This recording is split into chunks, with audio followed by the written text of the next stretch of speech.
Buenos días. ¿Pudieron levantarse más tarde? ¿Les avisaron a tiempo?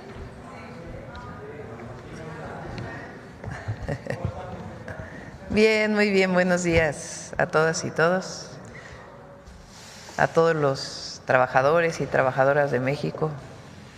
Nuestro agradecimiento siempre por hacer de México lo que es gracias a las y al pueblo de México y a las y los trabajadores. Siéntense, por favor.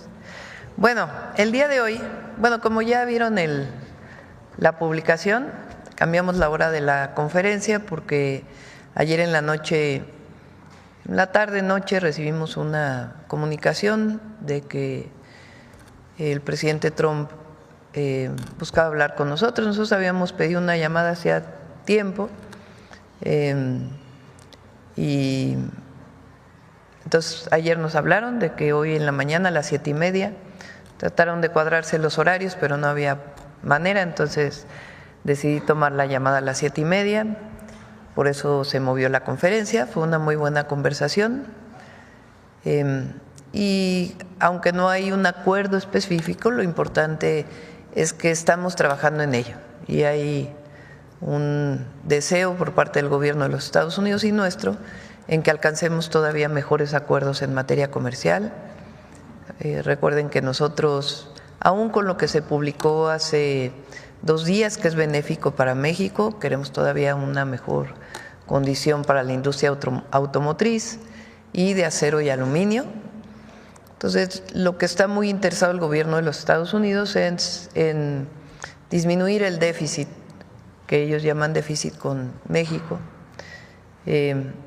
Y desde hace tiempo nosotros hemos estado planteando que busquemos la manera en toda la economía de cómo puede comprarse más hacia los Estados Unidos y nosotros, es decir, tener aún más comercio que el que tenemos de ambas partes para beneficio de ambos países, y acordamos seguir trabajando en ello, para lo cual tanto el secretario de Hacienda y del Tesoro de Hacienda nuestro y del Tesoro de Estados Unidos, como el secretario de Comercio de Estados Unidos y el secretario de Economía de México, pues van a continuar trabajando en estos días para poder obtener todavía mejores acuerdos. Entonces esta fue la llamada, una llamada muy cordial, breve, fueron como 10 minutos, 15 minutos y acordamos esto. Entonces es una buena señal de que seguimos avanzando en todavía pues el fortalecimiento del tratado y los temas que a nosotros nos interesan y obviamente los que a ellos les interesan. Pues esta es la información sobre la llamada y el día de hoy, Día del Trabajo, viene el secretario del Trabajo a platicar con nosotros todo lo que se ha avanzado con la cuarta transformación para la mejora de las condiciones de trabajo de los y las trabajadoras mexicanas, la primavera laboral que llama Marat en nuestro país. Vamos a guardar algunas otras noticias para más tarde, que hay una comida con sindicatos, representantes de los sindicatos, de las y los trabajadores de México. Y ahí vamos, ¿es a las qué horas? A las 2 de la tarde. Ahí vamos a dar algunas otras noticias. Y hice una invitación a Pablo Gómez, porque hoy sí vamos a hablar del FOBAPROA. Entonces, primero Marat, luego vamos a presentar un pequeño documento que hicimos sobre cómo fue que se dio el FOBAPROA, qué significó. Y después Pablo, que estuvo muy vinculado a lo que significó la auditoría del FOBAPROA, pues nos va a platicar, que tiene mucho conocimiento sobre este tema. Y luego ya pasamos a las preguntas, si les parece, y cerramos con Mujeres en la Historia. Entonces, Marat primero.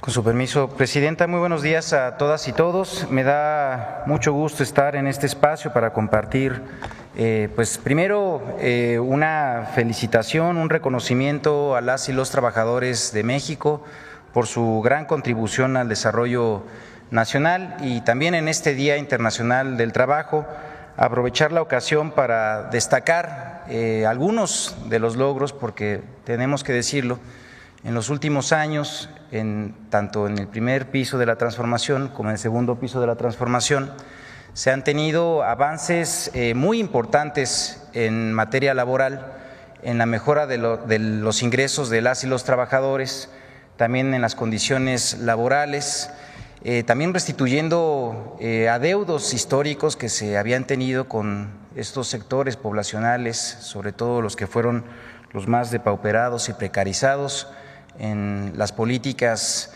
de la larga noche neoliberal, y en ese sentido también destacar que ha tenido un papel muy importante la política laboral en la reducción de la pobreza, que ha sido en ese sentido uno de los grandes elementos y contribuciones de la Cuarta Transformación a la vida nacional. En ese sentido, Presidenta, compañeras y compañeros de los medios de comunicación, me voy a permitir hablar de los avances que se han tenido en materia laboral, esto, como ya mencioné, en el marco del Día Internacional de Trabajo, y para comenzar, destacar justamente lo que hemos nosotros ya comentado.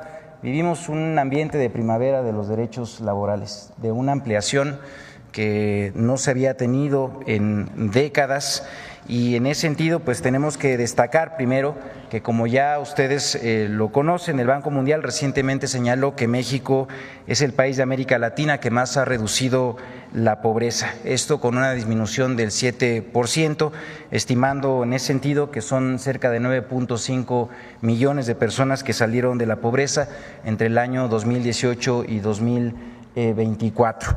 Y esto pues también es achacable y muy fácilmente incluso detectable a partir de las políticas laborales. En esto ha tenido una contribución muy importante el ingreso laboral, que ha ido incrementándose en 19.2% en términos reales entre el año 2018 y 2024. También he de informar que recientemente se publicó en la encuesta nacional de ocupación y empleo correspondiente al mes de marzo, donde destaca que la tasa de desocupación alcanzó un mínimo histórico de 2.22%, que es la tasa más baja que existe en el registro de la NOE desde el año 2005. La última vez que se reportó una tasa cercana en ello fue en marzo de 2024 con un 2.28%. También comentarles que durante el primer piso de la transformación, el gobierno del presidente Andrés Manuel López Obrador, como saben, se dio un cambio en la política salarial del país, en el cual además no solamente se procuró que estuvieran los aumentos salariales por encima de la inflación, sino además se hicieron con importantes creces, y en ese sentido se dejaron atrás algunos de los mitos del dogma neoliberal, en donde se decía que el incremento salarial tendría impactos negativos en la inflación, en la generación de empleo, con lo cual, como digo, ya quedó atrás en el pasado esa creencia. En la Cuarta Transformación recibimos un salario mínimo de 88.36 pesos, y ahora en 2025 el salario mínimo en la zona general del país es de 278 pesos y en la zona libre de la frontera norte de 419.88.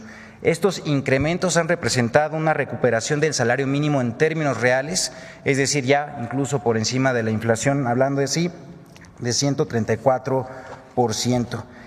También se ha incrementado el salario mínimo de manera sostenida con los siguientes resultados.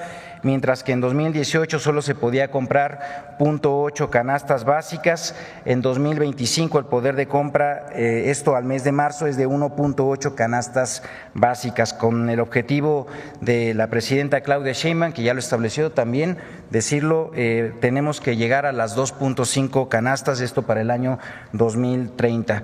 Los incrementos de los salarios mínimos de 2019 a 2024 redujeron la brecha salarial de género, que esto es también una contribución muy importante a un tema que, pues, como saben, también ha sido muy dolido en el ámbito laboral por la brecha salarial que existe justamente en este ámbito, en el de género.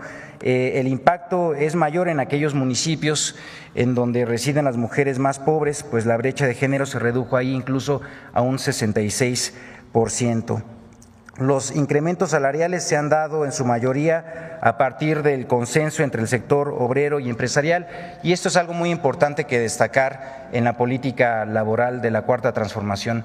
Estos avances se han dado a través del diálogo social con las y los empresarios, también con las y los trabajadores, y en ese sentido muchos de ellos ha sido a través del consenso, Presidenta, y seguimos siguiendo con ellos sus instrucciones para lograr que estos avances sigan a través de esta ruta.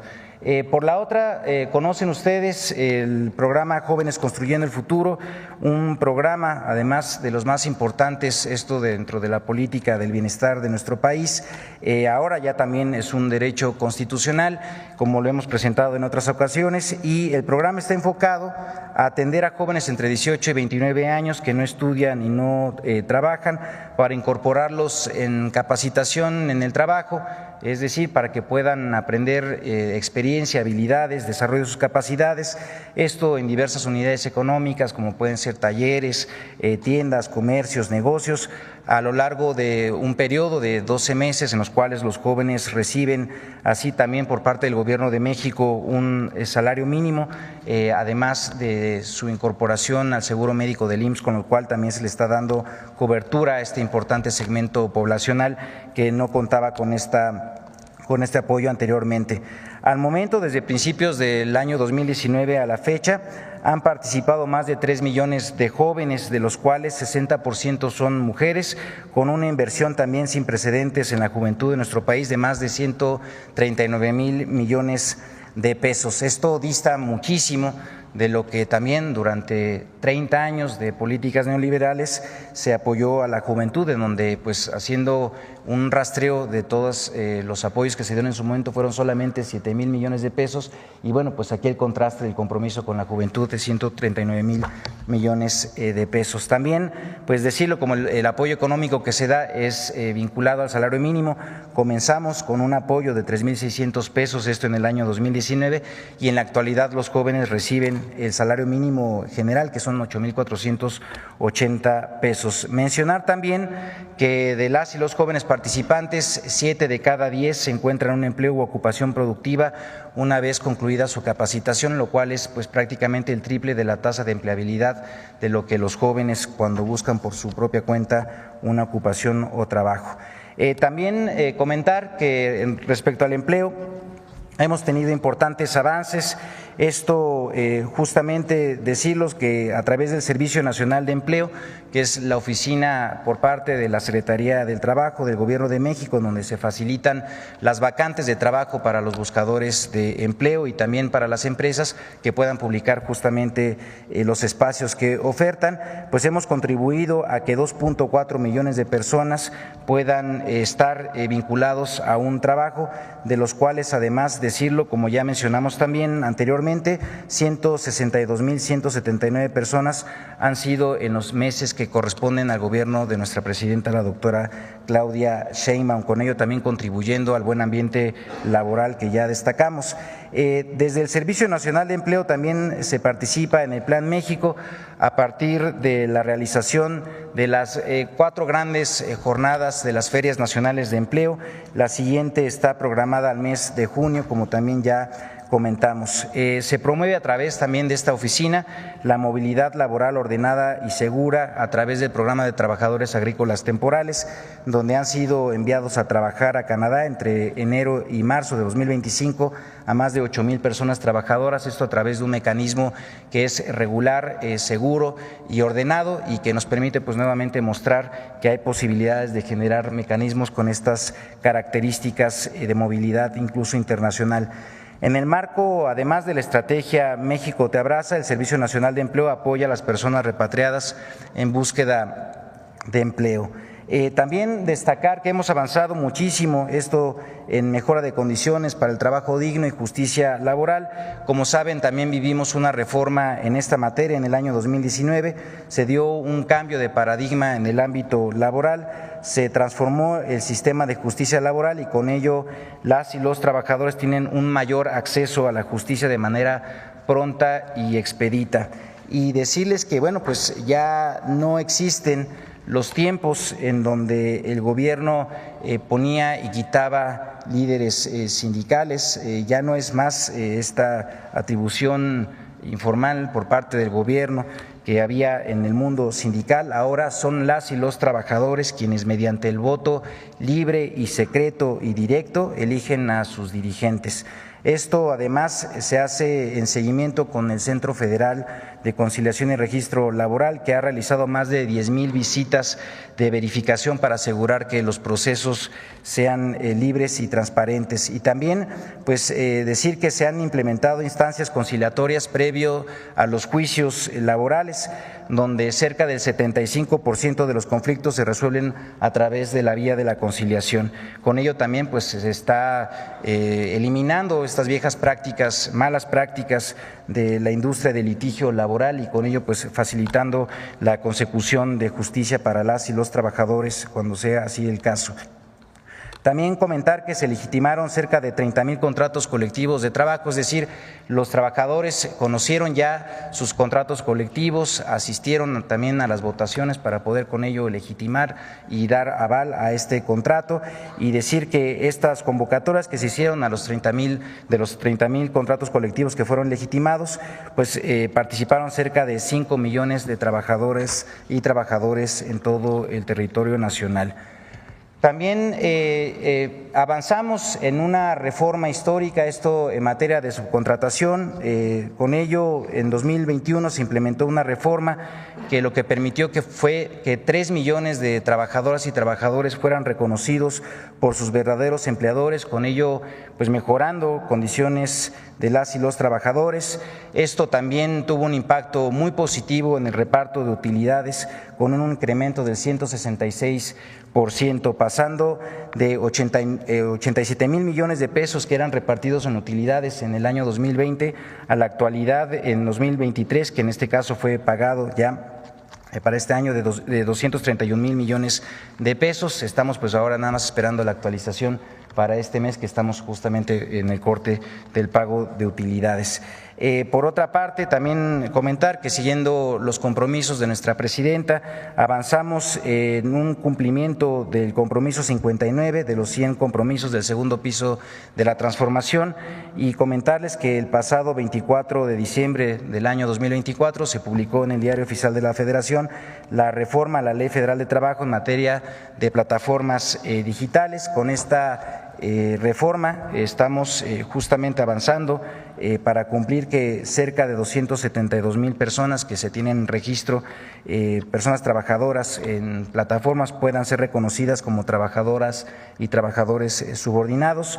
Se trata en ese sentido de una regulación innovadora que garantiza los derechos a todas y todos los trabajadores sin impactos en el modelo de negocio, que es pues además muy innovador. Y también comentar que quedan resguardados los derechos de los trabajadores que participan en estas plataformas, es decir, siguen definiendo ellas y ellos los horarios de trabajo y también cuándo conectarse para trabajar.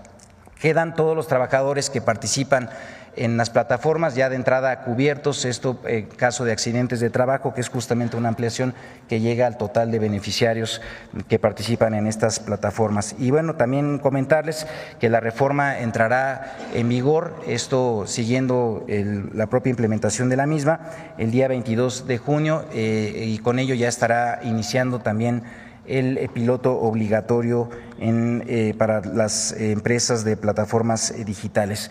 Y bueno, pues comentarles también que lo que nos ha pedido nuestra presidenta es que avancemos con el caso de la mina de Pasta de Conchos. Como saben, pues es un caso muy emblemático. Este es parte de los compromisos también de gobierno de nuestra presidenta, el número 61, y desde la Secretaría de Trabajo encabezamos estas tareas de coordinación para el rescate de los mineros fallecidos en Pasta de Conchos. Hasta el momento se han rescatado 16 mineros, de los cuales 12 ya fueron entregados a sus familiares. También en lo relativo, como mencionaba, a trabajo digno, pues simplemente comentar que también se reconoció en la Ley Federal de Trabajo el trabajo en el hogar hemos regulado justamente eso para dar también condiciones de seguridad social a un importante segmento poblacional que trabaja en estas actividades. También aumentaron los días de vacaciones de 6 a 12 en el primer año laboral. A través de Fonacot, del Infonacot, también se han diseñado nuevos productos para el otorgamiento de crédito a mujeres, esto con tasas preferenciales, y también se eliminaron las comisiones de apertura de crédito. Por otra parte, después de 53 años de que no se había actualizado la tabla de enfermedades en el trabajo, también se hizo una actualización de la misma, se incluyeron incluso enfermedades derivadas de el trabajo para las mujeres y otras también enfermedades que no estaban anteriormente registradas. Y por la otra avanzamos en el reconocimiento del teletrabajo, esto con la NOM 37. Y bueno, pues estos son en síntesis algunos de los puntos de las medidas, de las políticas que se han implementado en los últimos años, esto para la mejora de condiciones de las y los trabajadores. El día de hoy, como ya también comentó nuestra presidenta, pues se va a tener una reunión con los representantes sindicales, con los líderes del mundo del trabajo, esto a las 2 de la tarde. Ahí también pues se va a tener un diálogo con ellos y particularmente pues bueno, se van a hacer anuncios que ya en su momento dará a conocer nuestra presidenta. Es cuanto. Muchísimas gracias.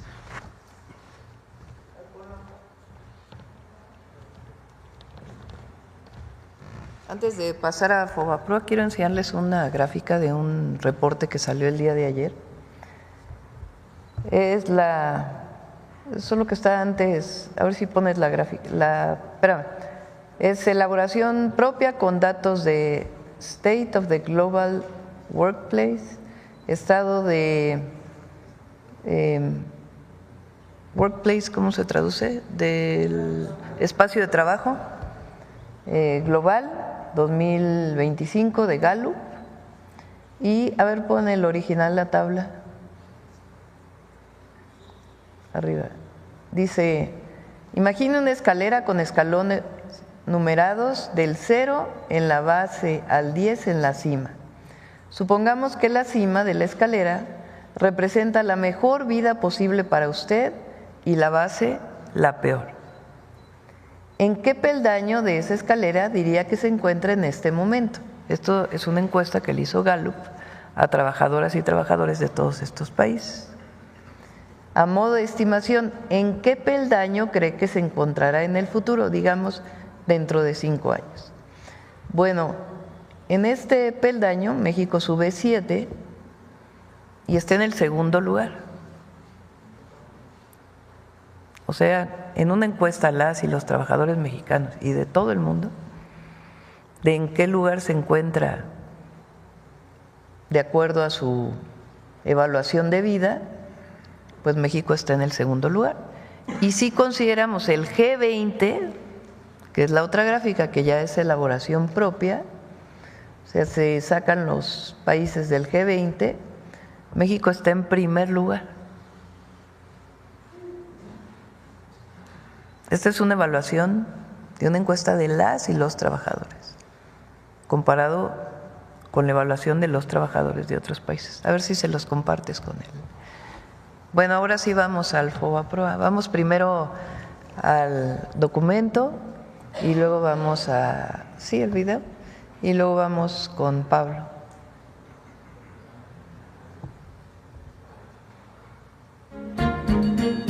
La historia del Fondo Bancario de Protección al Ahorro, FOBAPROA, es la historia de una estafa, de una red de corrupción entre el poder político y el poder empresarial y del saqueo más grande en la historia contra la economía del país y de millones de mexicanos. El FOBAPROA surgió en 1990 durante el gobierno de Carlos Salinas de Gortari, con el objetivo de darle liquidez a los bancos recién privatizados para que en caso de crisis y devaluaciones entrara al rescate de sus deudas y otorgarles capital. Originalmente el FOBAPROA era un fideicomiso privado administrado por el Banco de México. El FOBAPROA tenía un precedente directo. En 1983 se creó en el Banco de México el Fideicomiso de Cobertura de Riesgos Cambiarios FICORCA, con más de 10,000 millones de dólares para beneficiar a empresas establecidas en México que tuvieran deudas en dólares. Su primer director fue el entonces joven economista Ernesto Zedillo Ponce de León, recién doctorado en la Universidad de Yale. El FICORCA, como el FOBAPROA, fue un instrumento para beneficiar a grandes empresarios que contribuyeron a las campañas políticas del PRI y al ascenso de la nueva élite de tecnócratas. FICORCA benefició al menos a 209 empresas que pertenecían a los 30 grupos empresariales más poderosos. En diciembre de 1994, tras el final trágico del sexenio de Carlos Salinas de Gortari y ante el escenario de un enorme déficit en la cuenta corriente, a su llegada a la presidencia de la República, Ernesto Zedillo decidió devaluar el peso de manera discrecional, avisando solo a un grupo selecto de empresarios nacionales y extranjeros, provocando con ello una fuga de capitales súbita, el aumento de las tasas de interés y la consecuente quiebra de millones de empresas y de mexicanos que no pudieron pagar sus deudas con los bancos. La cartera vencida se disparó en 150% en solo unos meses. El efecto fue tal que entre 1994 y 1996 la población en pobreza aumentó en 17 millones de personas, para sumar un total de 64 millones de personas en pobreza. Como consecuencia del error de diciembre, durante ese sexenio la moneda mexicana perdió más de la mitad de su valor, pasando de 3.4 pesos por dólar a 9.4 pesos por dólar. El gobierno de Ernesto Zedillo decidió endeudarse con 50,000 millones de dólares frente al gobierno de Estados Unidos y del Fondo Monetario Internacional, elevando a 164,000 millones de dólares la deuda externa, cifra sin precedente en la historia del país. Zedillo firmó una carta de intención con el FMI para acelerar el proceso de privatización de empresas estatales, elevar las tasas de interés de manera inusitada, lo que provocó la quiebra de cientos de miles de familias y generó el famoso efecto tequila de la recesión económica mexicana. El único rescate aprobado desde el exterior y operado por el gobierno de Zedillo fue a los grandes empresarios y a la banca en quiebra, que fue el antecedente para que grandes bancos extranjeros se quedaran con la banca mexicana. Con el pretexto de evitar una crisis financiera mayor, Zedillo ordenó comprar la deuda privada de bancos y empresas en forma de pagarés que se canalizaron al FOBAPROA, equivalentes al 11% de toda la economía mexicana. En el verano de 1998, con el apoyo de los votos del PAN y del PRI en el Congreso, la administración zedillista convirtió esa deuda privada en deuda pública y el FOBAPROA pasó a ser el Instituto para la Protección del Ahorro Bancario, IPAB.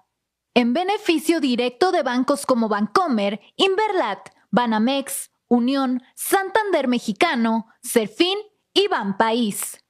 La deuda original de 552,000 millones de pesos se convirtió en deuda pública. Al cierre del 2000, el último año del sexenio de Zedillo, esa deuda había crecido a 705,000 millones de pesos y en 2023 ascendía a 1,096,877.7 millones de pesos. En un cuarto de siglo, creció más de 100%, aunque ya se habían pagado más de 1,376,000 millones de pesos solo en bonos del IPAB.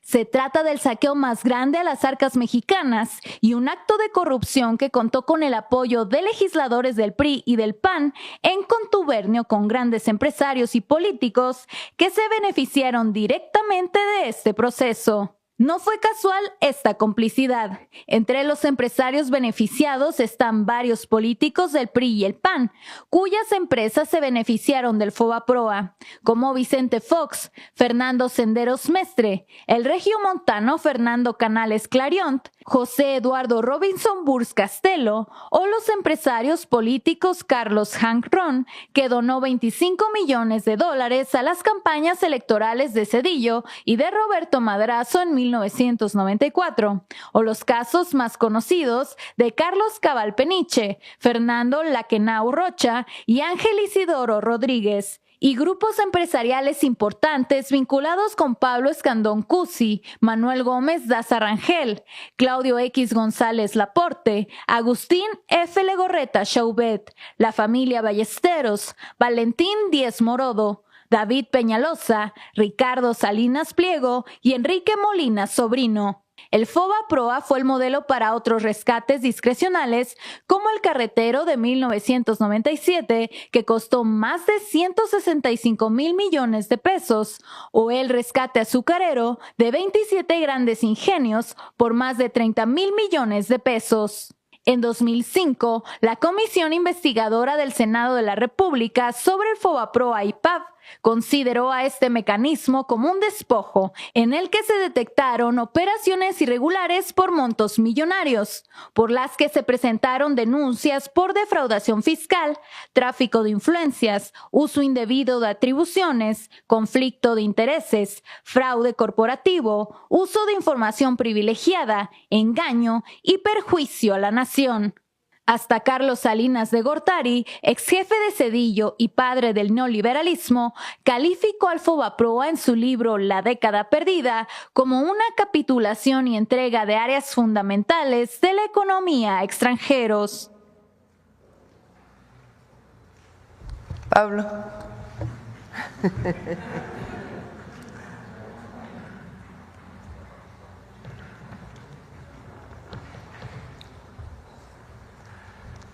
Muchas gracias, Presidenta. Felicidades a ustedes como trabajadores, el Día Internacional de los Trabajadores. No se preocupen, no voy a leer esto. Lo que acabamos de ver es una buena exposición sintética de una tragedia que se pudo haber evitado con un poco de sentido de responsabilidad con el pueblo de México, con un poco de patriotismo y con un mucho de valor y decisión a la altura de las circunstancias, que nada de eso predominó en el poder de entonces.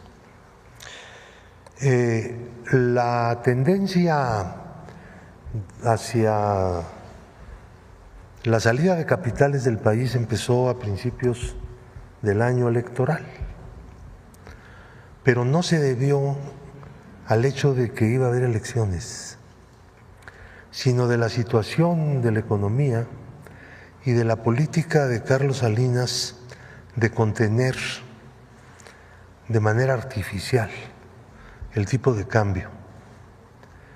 Esto generaba un impulso hacia la salida de capitales de los dueños del dinero, que buscaban pues ciertas garantías del mantenimiento del poder adquisitivo de sus fondos. Esto fue advertido no solamente por economistas, sino también por uno que otro empresario. El gobierno consideraba que no debería actuar con fuerza frente a esta tendencia porque iba a haber elecciones. Ese era el argumento principal, que después de las elecciones ya se iba a componer todo. Después de las elecciones las cosas se empeoraron muchísimo más por la presión. Durante esta época, este periodo, los bancos daban créditos quirografiarios, es decir, sin ningún respaldo, nada más con la pura firma del que recibía el crédito. Créditos millonarios, créditos a personas relacionadas con los bancos, es decir, accionistas, altos funcionarios de los bancos, parientes de los gerentes. Hicieron un reparto de créditos baratos por muchos millones de pesos. Esto está documentado. ahora vamos a hablar de eso.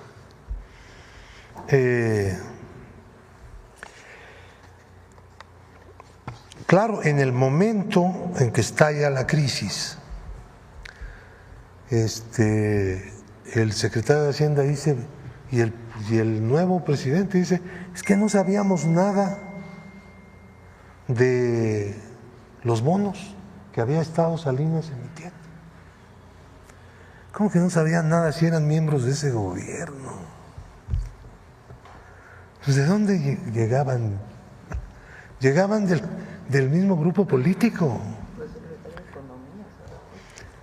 Zedillo no iba a ser el candidato, ustedes lo saben, todo el mundo lo sabe.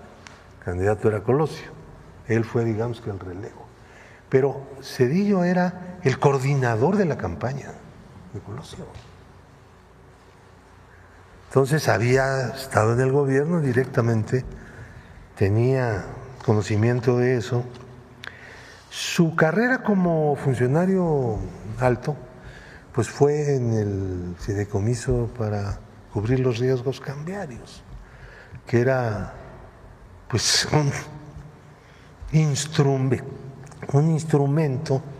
para sustituir confianza por soluciones a los problemas de deuda en dólares de los empresarios.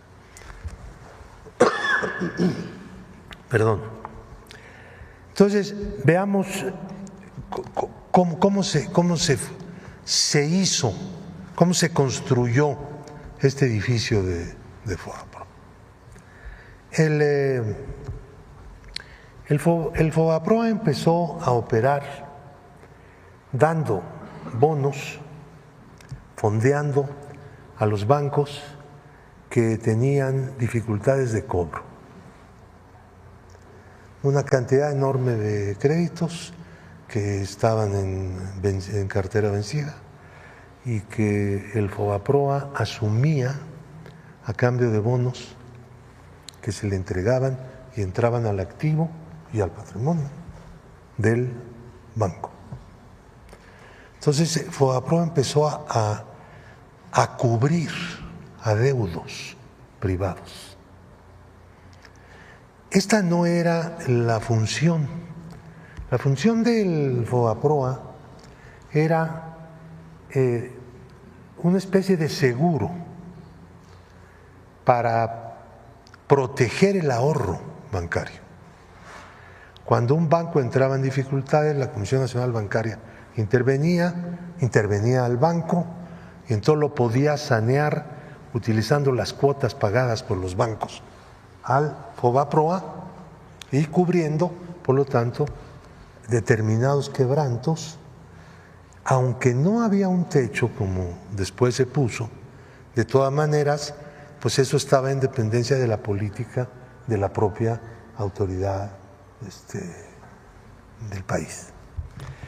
Empezaron a dar, en la Cámara no había informe, no se informó nada a la Cámara. Estaban simplemente pues regalando dinero, pues, para decirlo en términos llanos. Hasta que hubo ahí una pequeña rebelión y dijeron, bueno, pues tienen que informarnos. Y fueron a informar. El asunto era mucho peor que lo que suponíamos. Las cosas ya estaban en un nivel verdaderamente insostenible. ¿Quién va a cubrir todo esto? Del desastre. La economía del país estaba mal, la inflación galopaba, el tipo de cambio llegó hasta 11 y pico, venía desde 3 con la reforma, ¿se acuerdan? El cambio de los pesos llegó hasta 11. Bueno, entonces se hicieron dos bandos. Hay en México y en la historia una tendencia a que haya dos bandos, por más que se hacen esfuerzos para que haya más bandos, ¿no? Hay países donde hay más. En México siempre hay la tendencia de que haya dos posiciones, dos bandos. Al principio no era así, aparentemente. La primera proposición era mantener la política que se había iniciado con el programa de rescate, cubrir sobre la base de unas reglas muy laxas los créditos que los deudores, los grandes deudores, no podían pagar. El programa para pequeños deudores era aparte. Lo separaron porque eran cantidades mucho menores y el regateo era mucho mayor, o sea, al pequeño deudor le tocaba cubrir un porcentaje mayor del adeudo por una razón, porque muchos de ellos eran hipotecarios. ¿Y qué? Si no pagaban perdían la casa, entonces los podían extorsionar, vamos a decir, así. Entonces, ese programa que todavía subsiste como el rastro, como un adeudo, nunca tuvo una importancia grande. Ellos presumían mucho de su programa de pequeños deudores, pero les salió baratísimo y los pequeños deudores pues tuvieron que pagar una buena parte. Los grandes deudores, pues no, así no fue la historia. Era muy laxa la norma. Entonces, la segunda propuesta era que el gobierno de México asumiera acciones sin derechos corporativos, que los dueños de los bancos siguieran manejando los bancos y el gobierno no interviniera en la administración. Tuviera, con la emisión de bonos, una parte, la parte necesaria de acciones para fortalecer el activo de los bancos y que estos siguieran operando. Con el tiempo, una vez que los bancos empezaran otra vez a tener utilidades, que era previsible que dentro de un determinado tiempo, pues lo obtuvieran. Entonces, con las ganancias, productos de las utilidades de esas inversiones de capital, de esas acciones, empezarían a amortizar las mismas acciones. Entonces, no sabíamos exactamente cuánto tiempo iba a durar, pero desde luego no 25 años, era imposible. Si se hubiera resuelto y se hubiera empezado a resolver en el momento en que, como ocurrió, los bancos empezaran otra vez a tener utilidades. Ahora tienen unas utilidades grandísimas, pero no amortizamos nada. Nada. Un año después en Japón, esta propuesta se aplicó, la que yo presenté. Y les fue bien, digo, dentro de lo que cabe, tenía una crisis espantosa, pero salieron. También lo hizo el presidente Obama, lo comentábamos hace un momentito, lo recordábamos, con algunas empresas, en lugar de hacer ese salvamento, decir, te doy dinero y me cobras los intereses de lo que te estoy dando. ¿Cómo? Era este sistema, que duró poco tiempo en la política de Obama de salvamento de empresas grandes.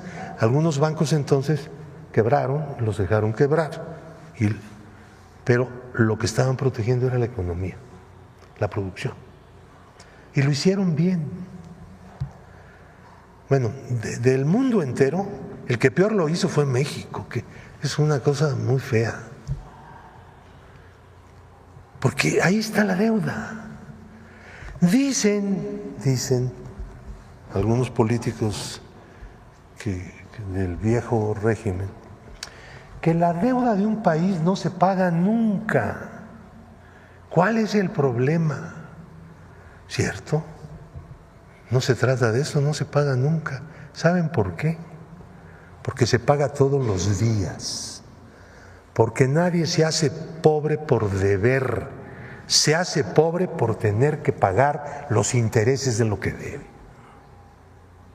Esa es nuestra historia, es nuestra realidad.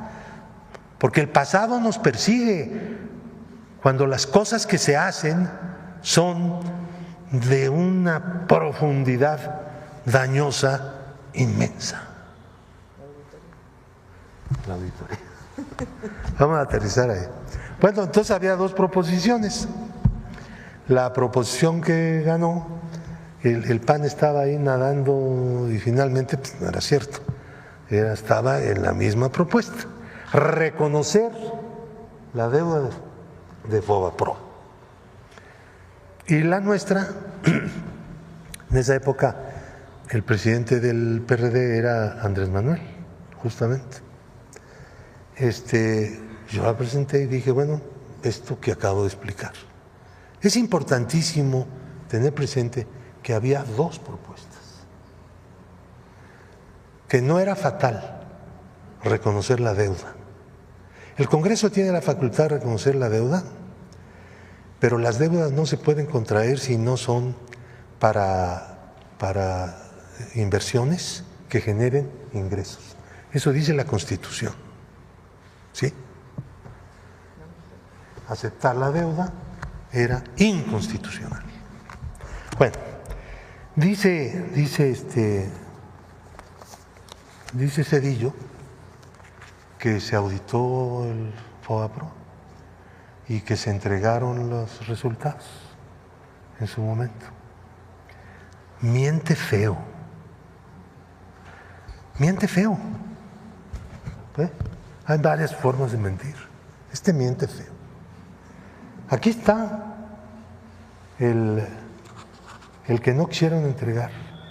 Entregaron en la Cámara un disco encriptado.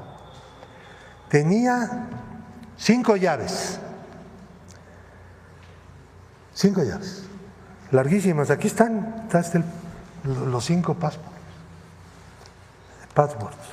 Entonces, le dieron una al PRD, otra al Verde, otra al PT, otra al PRI y otra al PAN. Para poder desencriptar, había que tener las 5. Nosotros, después de una acción política, tomando en cuenta que los candidatos, tanto del PRI como del PAN, pues tenían que dar respuesta a la exigencia de que dónde está la llave del disco, ¿no? Pues sí. Hablando del INAI. Sí. Entonces, Cuauhtémoc inmediatamente intervino y dijo, a ver, mi aliado que tengo ahí, que era el PT, pues se suelta y además ellos estaban de acuerdo, no había que presionarlos. Los del PAN dieron una llave que no era Fauci Handam. Ese es bueno para esas cosas, ¿no? La entregó, pero era falsa. Entonces se generó un conflicto interno en el PAN, diciendo, pero ¿qué les pasa? Estamos en vísperas de una elección y ustedes jugando con esto. Entonces entregaron la llave. Entonces ya teníamos 4 llaves, pero imposible de abrir. Hacíamos cuentas y nos tardamos un año con las máquinas que teníamos. Entonces le pedimos ayuda a un científico bueno para estas cosas y empezó a trabajar y avanzó algo en la descriptación o desencriptación. Pero de repente dijo, oye, yo ya no puedo trabajar más, pues tengo muchas cosas y ya me tengo que detener. Entonces el jefe, el ciberjefe que teníamos en el grupo parlamentario, Hilario Juárez, se puso a trabajar a partir de lo que su amigo ese científico, son egresados de la Facultad de Ciencias, son físicos, y se tardó también un poco, y trabajaban. Y un día, ¡wow!, apareció lo que estaba encriptado, apareció el reporte de la auditoría con los créditos que consideraban pues crimen, delito.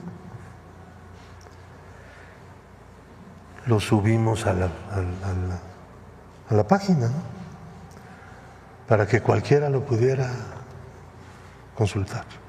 Este documento fue público. Estuvo en la página de la Cámara meses. Cuando vino el cambio ahí de presidencia, llegó una priista a ser presidenta de la Cámara, ordenó que quitaran eso, por favor. ¿Qué es eso? Tener ahí como trofeo este documento que se negaban a entregar, a abrir. Tiene aviso de confidencialidad. Este disco CD-ROOM contiene la lista completa de las operaciones reportables identificadas durante la ejecución del programa para la evaluación integral de las operaciones del Fondo Bancario de Protección del Ahorro y en el saneamiento de las instituciones financieras de México. Acércate al micrófono. Perdón. Súbele. Perdón. Entonces dice, al momento en que usted tenga acceso a la información confidencial, lo que leías cuando desencriptabas, ¿no? Pero ya llevábamos meses en esto. Y se negaban a entregar. Dice, mediante el uso de las claves o contraseñas contenidas en los sobres adjuntos, se obliga a, 1, preservar la confidencialidad de la información confidencial. Vaya. 2, utilizar la información confidencial exclusivamente para los fines previstos en los artículos 5 y 7 transitorios de la Ley de Protección al Ahorro Bancario, que ya se habían adelantado protegiendo esto, ¿no? Y abstenerse de divulgar por cualquier medio la información confidencial. En caso de que la información confidencial llegara a estar en el dominio público, las instituciones de crédito y sus clientes podrían sufrir daños irreparables. ¿Pues cuáles? ¿Que los metieran a la cárcel? No los iban a meter a la cárcel, ya estaba todo planchado. Como no los metieron, ahí traigo otro documento. Si llegara a divulgarse por cualquier medio la información confidencial, podrían verse afectadas ciertas investigaciones de carácter administrativo y judicial. Al contrario, esta era la presión para el MP, pero no funcionó. Ellos tenían el MP. Michael McKay, o McKay, como quieran, no acepta responsabilidad alguna por cualquier daño o prejuicio causado a terceros como consecuencia del uso o revelación indebida de la información confidencial. Y aquí está la lista. Bueno, quiero decirles que esto que no querían entregar, en efecto no es una cantidad muy grande, pero sí más o menos pesada. El problema es que esto violaba la regla laxa de ellos mismos. No obstante lo cual, cubrieron estos créditos. La regla de ellos era impresionantemente favorable para los grandes deudores, los empresarios y todo eso, especuladores. Esto estaba fuera de ellos y nunca pudieron explicar por qué Fobaproa en su comité que tenían aprobó esto. Nunca. No dieron la menor explicación. Saben que esto no iba a ser conocido nunca con el sistema del encriptamiento con 5 llaves, ¿no? Con el PRI que dijera no. Yo le mandé decir a la Bastida en aquel entonces, a través de una persona que trabajaba con él y que en algún momento trabajó conmigo en el PSUM, que nos diera la clave, la llave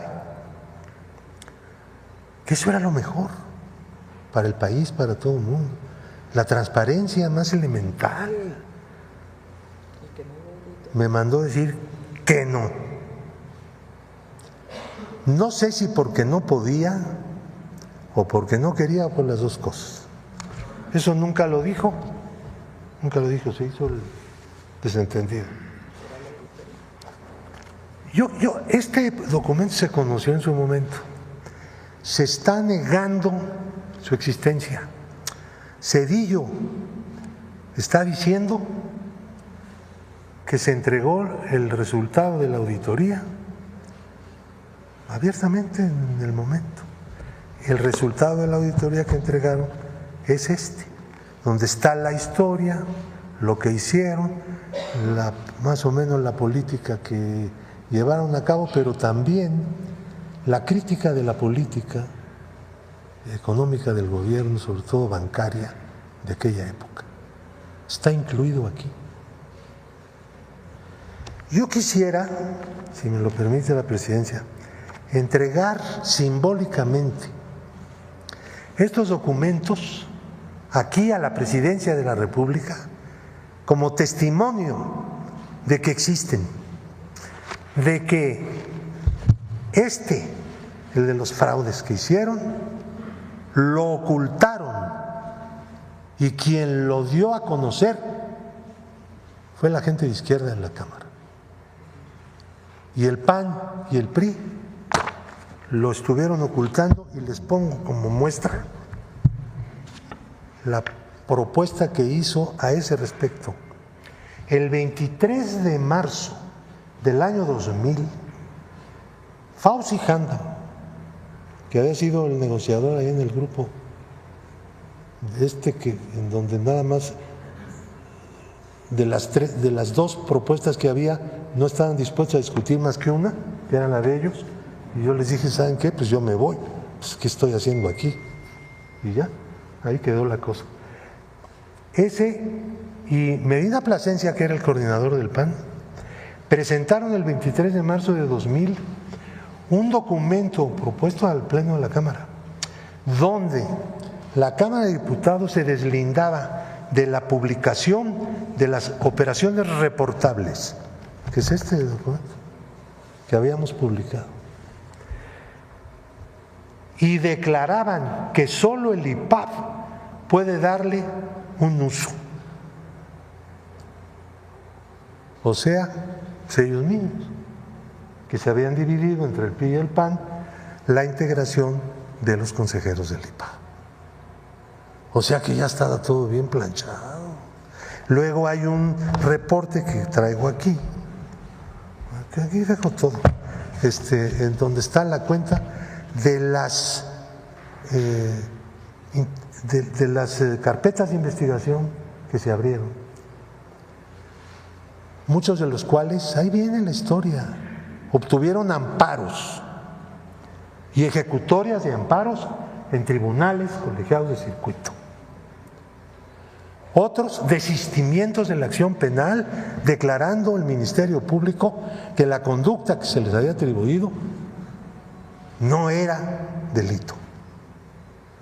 Una maravilla, ¿no? Yo lo dejo aquí en la presidencia de manera simbólica para desmentir que la adhesión del gobierno de Zedillo era que la auditoría fuera transparente. No, la decisión fue que no lo fuera. Y la complicidad del PAN no solamente en la votación que se hizo para reconocer la deuda gigantesca, sino también para desconocer el contenido de este documento que no habían querido que fuera público. Y ahora no sé qué es lo que van a decir, pero como de simbolismo también está hecha la lucha política, que conste que esto se lo volvemos a presentar al pueblo de México a través de su presidenta como un testimonio de lo que hicieron innecesariamente para proteger los intereses de los grandes ricos y poderosos de este país. Gracias.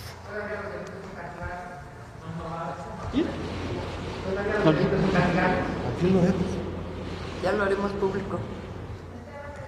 Espérenme nada más. Espérense tanto. Vamos a poner una encuesta. Digo nada más para que se hizo en septiembre del 2024. Digo, para ver a quién escogieron como vocero la oposición, ¿no? Porque ahora su vocero resulta que es Zedillo. Pues miren nada más el vocero que escogieron. La encuestadora Encol preguntó el 24 de septiembre del 2024, de los siguientes personajes que le voy a mencionar, dígame por favor para usted quién ha sido el mejor presidente. 68% Andrés Manuel López Obrador, 6% Vicente Fox Quesada, 5% Enrique Peña Nieto, 4% Felipe Calderón Hinojosa. No, ya estar más abajo que Calderón está difícil. 4% Ernesto Zedillo. 3%, 4% Felipe Calderón Hinojosa. 3%, gracias por la corrección, Ernesto Zedillo Ponce de León. Le ganó ninguno. Salinas no lo pusieron, yo creo. Pero bueno, de todos esos se escogieron al que la gente recuerda como uno de los peores presidentes. Porque vale la pena nada más. Porque no sé si se han dado cuenta de que ahora todos hablan de lo mismo y reconocen a Zedillo. Y es importante, repito, para los jóvenes, porque para los que estamos más grandes nos acordamos de aquel terrible sexenio, por supuesto de la noche neoliberal, pero de aquel terrible sexenio que le causó tanto dolor a millones de familias, que de la noche a la mañana pasaron sus deudas de poquito que debían al triple, al cuádruple, al quíntuple,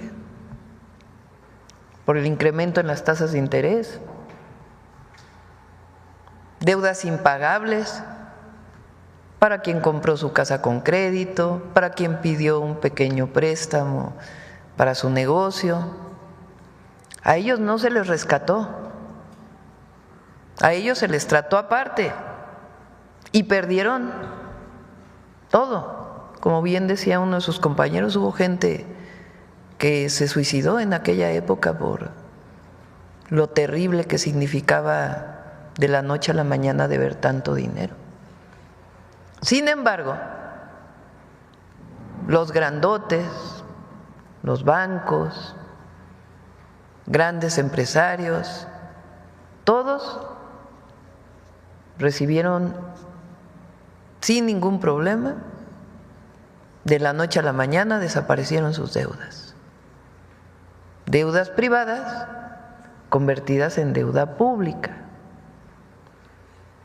Como bien dice Pablo, cuando viene la crisis del 94, cuando entra Zedillo, se ha escrito mucho sobre esto, el propio presidente López Obrador tiene un libro del Fobaproa, donde vienen muchos nombres y cómo se dio esta situación.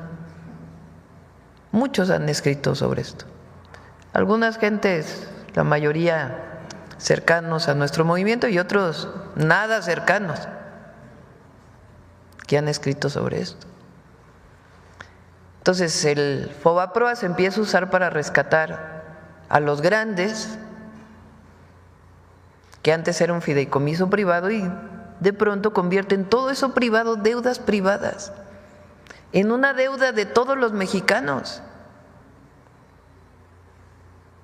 que a la fecha seguimos pagando.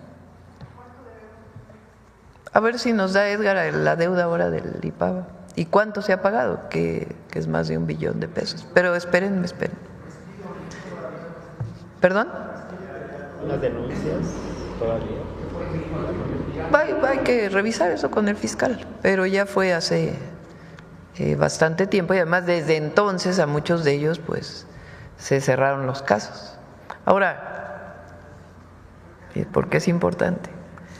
Ustedes digan, bueno, fue una mala decisión, como bien dice Pablo, no era la única propuesta y muchos otros países que tuvieron situaciones como estas optaron por opciones distintas para rescatar la economía.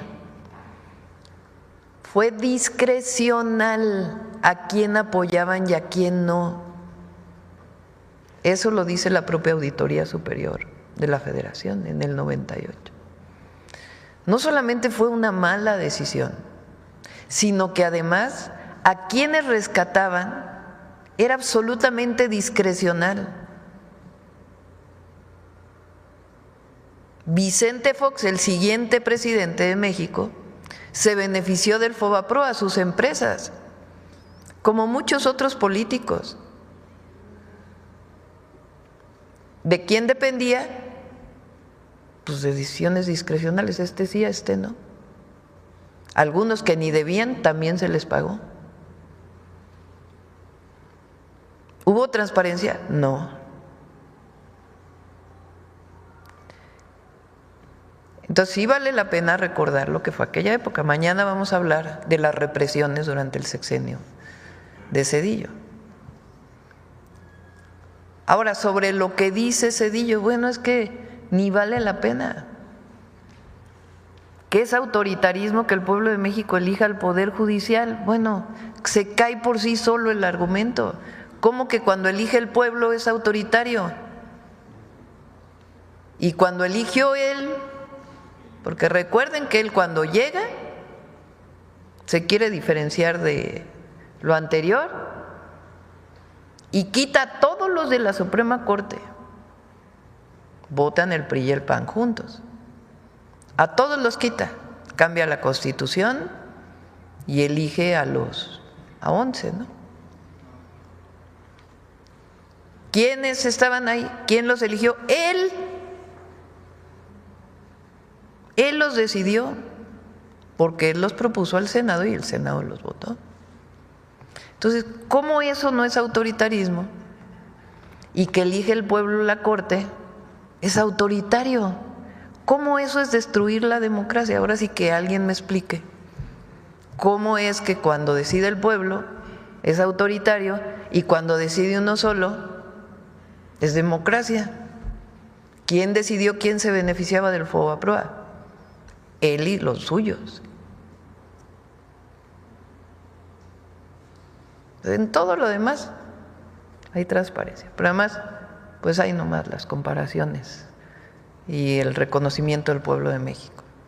Bueno, ahora sí vamos a las preguntas del tema. Vamos a ver. Por acá primero.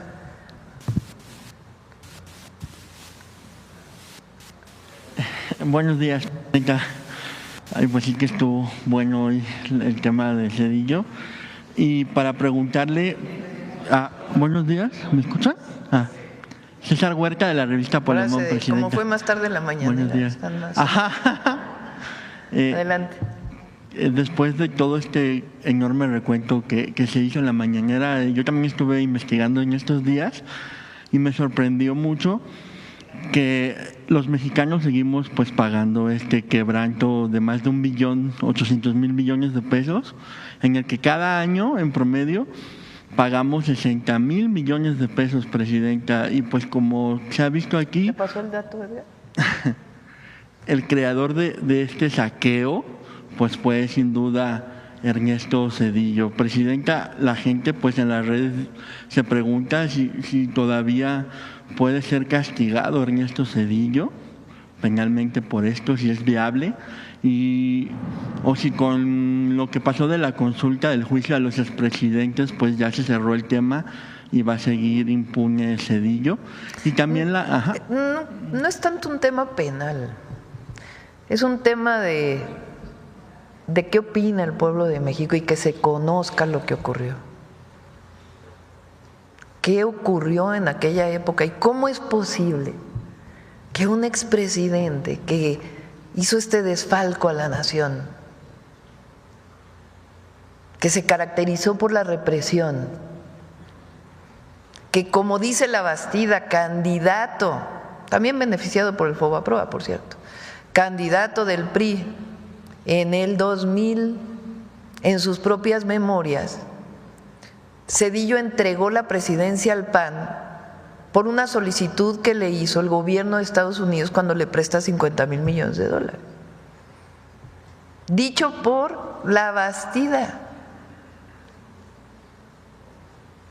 Entonces, ahora resulta, porque como no tienen voceros, pues se van a buscar uno que supuestamente tenga credibilidad. Bueno, ¿cuál credibilidad puede tener un expresidente que vendió el ferrocarril y después se fue a trabajar a la empresa donde la vendió, a quien le vendió? Eso se llama aquí en China conflicto de interés.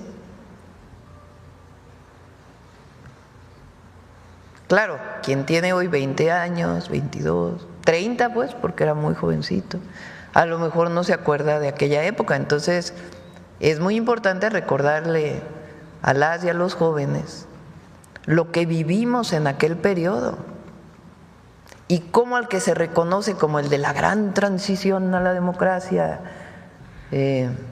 pues en realidad ya había un acuerdo desde la época de Salinas entre el PRI y el PAN. Desde entonces les llamábamos el PRIAN, nada más que se quitaron la máscara hasta el 2021, pero representan los mismos intereses, el mismo modelo y la misma corrupción. Entonces, por eso es importante que ustedes nos ayuden, que nos ayuden todos aquellos que, a ver quién perdió su casa, quién perdió su negocio, que diga, es cierto, qué fue lo que le pasó, su historia. Porque no es necesariamente algo penal, que ya pasó tantos años, pero sí que se recuerde, porque quien olvida su historia puede cometer los mismos errores hacia el futuro. Presidenta, y con respecto a estos intereses que seguimos pagando y que esta deuda parece que es eterna, ¿hay posibilidad de que se pueda renegociar? ¿A quiénes les seguimos pagando pues este dinero? Es complejo. Si quieren, invitamos al secretario de Hacienda y para que nos platique por qué se tiene que seguir pagando esta deuda, qué significa, porque no es tan sencillo, ¿no? Dejar de pagar una deuda tiene sus implicaciones. Entonces, pero es importante que también se explique por qué impactos tuvo en la economía, qué impactos tiene y por qué se tiene que seguir pagando, ¿no? Es importante. Y, Presidenta, bueno, cambiando un poco de tema, que está relacionado también, pues en estos días el periodista Ciro Gómez Leiva volvió a lanzarse en su contra en su programa, diciendo, y también pues en contra del expresidente Andrés Manuel López Obrador. Según Ciro, el expresidente AMLO está escondido, según él. Lo critica no soportan el silencio. Sí. Lo critica por no aparecer en espacios abiertos, ni en vuelos comerciales, por no ir a los estadios, por no enfrentarse, según él, a la gente, con el pueblo. Y pues dice que se esconde por miedo a la gente, cuando en realidad, dice Ciro que usted incluso la critica por defender al expresidente López Obrador. ¿Qué le responde a quienes, como a Ciro Gómez Leiva, insinúan que el expresidente López Obrador se esconde por miedo a la gente? ¿No será más bien que quienes hoy lo atacan no soportan que su legado siga vivo y respaldado por millones? Pienso que, entre otras cosas, lo que quieren, que es desde que llegué a la presidencia, es que haya un deslinde de la presidenta de la Cuarta Transformación y lo que representa. Pues ¿cómo lo vamos a hacer? Pueden seguir pensando lo que quieran. Nosotros nunca vamos a traicionar ni nuestro origen, ni nuestra historia, ni lo que pensamos, ni nuestros principios, ni al pueblo de México. Jamás. Somos continuidad del inicio de la Cuarta Transformación. Segundo, qué sorpresa hay en algo que se la pasó diciendo 6 meses antes de terminar su sexenio el presidente López Obrador, que dijo: les voy a contar algo, yo después de que salga voy a retirarme de la vida pública y voy a escribir un libro que a lo mejor no es uno y son varios. Y hay que esperar a que salga pues el primer libro, esperemos que no se tarde mucho. O sea, qué sorpresa hay en que él dijo, al contrario, está cumpliendo como toda la vida lo hizo en su historia, cumpliendo con lo que dijo. Pero sí les molesta mucho el amor y el cariño que le tiene el pueblo de México a Andrés Manuel López Obrador. Y en el fondo lo que hay es que cambió el gobierno, cambió la historia, es un nuevo periodo, un nuevo proceso, una nueva era para nuestro país, que inició el 1 de diciembre de 2018, aunque ya venía pues desde tiempo atrás en todas las luchas que se dieron y que fueron confluyendo a ese momento. Y mucha gente que no estaba con nosotros y que fue convenciéndose de la virtud de lo que representa la Cuarta Transformación. Entonces, está en su casa y en Palenque, escribiendo. No sé si se entere de, porque no estoy en comunicación con él, solo sé que está bien, que está contento, se está riendo si es que escucha estos comentarios, y vamos bien, el pueblo está con nosotros. Y Presidenta, hace unos días Pedro Sola, un comentador de espectáculos de TV Azteca, afirmó que los únicos que deben de votar son quienes pagan los impuestos, porque según él, quienes no pagan son los que reciben limosnas del gobierno y por eso votan por el gobierno. Salinas Pliego, quien es su patrón, pues estuvo de acuerdo con este comentario e indicó que para gobernar también se debería de tener al menos la capacidad de dirigir una empresa de por lo menos 50 trabajadores. Pues dice él que hoy llega al gobierno puro ignorante que cree que el dinero se da en los árboles o crece en los árboles. Estas ideas, Presidenta, pues son evidentemente contrarias al espíritu de democracia. ¿Qué piensa de que las haga quien, por cierto, debe millones de pesos al SAT, miles de millones de pesos al SAT? Yo creo que ya no saben ni qué decir, la verdad. Además, son muy ignorantes porque todos los mexicanos y mexicanas pagan impuestos. Cuando compras un producto pagas el IVA. Todos pagan, todas y todos. Entonces, hay mucha ignorancia, la verdad. Y segundo, mucho racismo y mucho clasismo. ¿Qué decimos nosotros? Solo que cumplan con la ley. Porque eso sí, se llenan de discursos del Estado de Derecho, pero cuando se trata de que llegue a ellos, no, ese sí no es derecho, ese sí tiene que seguir siendo chueco. O se llenan de discursos hablando de libertad, pero cuando algún compañero de ustedes saca algo en su contra, no, entonces sí que no haya libertad, porque eso sí está muy tremendo. Entonces hay mucha hipocresía. Pero miren, que haya libertad de expresión, es lo más importante, que siga habiendo libertad de expresión. Y ya por último, Presidenta, ¿qué piensa de que Carlos Loret de Mola haya difundido un video de está muy bueno. de un enfrentamiento armado en Yemen, afirmando que sucedió en Sinaloa? A ver. Ponlo, porque sí. Está muy bueno. Esa es la verdad, ¿no?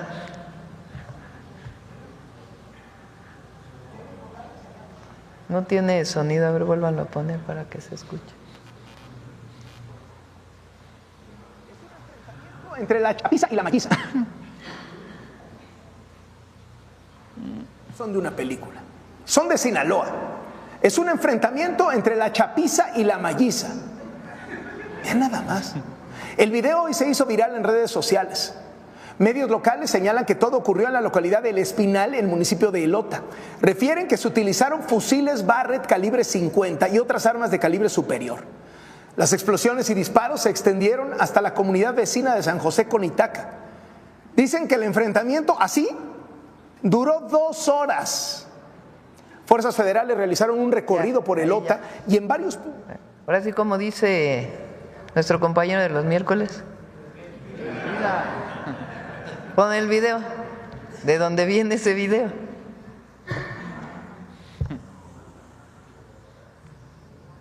Hace un mes. Yemen, Sinaloa.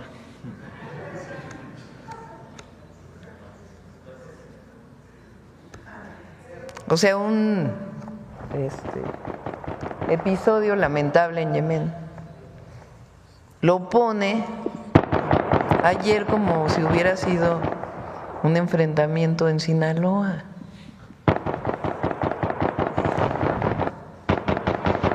Y luego